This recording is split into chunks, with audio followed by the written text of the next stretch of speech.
Hi friends, welcome back. വളരെ പെട്ടെന്ന് തന്നെ തയ്യാറാക്കി എടുക്കാൻ പറ്റിയ നല്ലൊരു അടിപൊളി ഡ്രിങ്കിന്റെ വീഡിയോ ആണ് ഇന്നത്തെ നമ്മുടെ വീഡിയോ.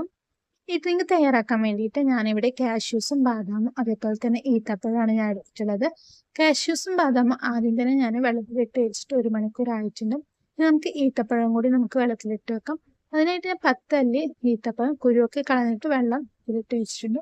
ഒരു 4 മണിക്കൂർ എല്ലാം നമുക്ക് വെള്ളത്തിലിട്ട് വെക്കണം. 4 മണിക്കൂറിന് ശേഷം നമുക്ക് മിക്സിയുടെ ജാറിലേക്ക് ഈത്തപ്പഴം ഇട്ട് കൊടുക്കാം. അതേപോലെ തന്നെ കുതിർത്ത് വെച്ച ബാദാം അതേപോലെ കാഷ്യൂസും കൂടി ചേർത്ത് കൊടുക്കാം. നിങ്ങൾക്ക് മധുരം ആവശ്യമുണ്ടെങ്കിൽ ചേർത്ത് കൊടുക്കാം. ഈത്തപ്പഴത്തിൻ്റെ മധുരം നല്ല മധുരമുണ്ട്, അതുകൊണ്ട് ഞാൻ ഇവിടെ മധുരം ചേർത്ത് കൊടുത്തിട്ടില്ല. ഇതിലേക്ക് ഞാൻ 1.5 ഗ്ലാസ് പാലും കൂടി ചേർത്ത് കൊടുത്തിട്ട് നല്ലോണം മിക്സിയിൽ അടിച്ചെടുക്കുന്നുണ്ട്. നിങ്ങൾക്ക് വേണമെങ്കിൽ ഐസ് ക്യൂബ് ചേർത്ത് കൊടുക്കാം. നമുക്ക് ഗ്ലാസ്സിലേക്ക് സെർവ് ചെയ്യാം. അപ്പോൾ നമ്മുടെ അടിപൊളി ഡ്രിങ്ക് ഇവിടെ റെഡി ആയിട്ടുണ്ട്. വളരെ ഹെൽത്തി ആയിട്ടുള്ള ഡ്രിങ്കാണ്. ഇതിൻ്റെ മുകളിലേക്ക്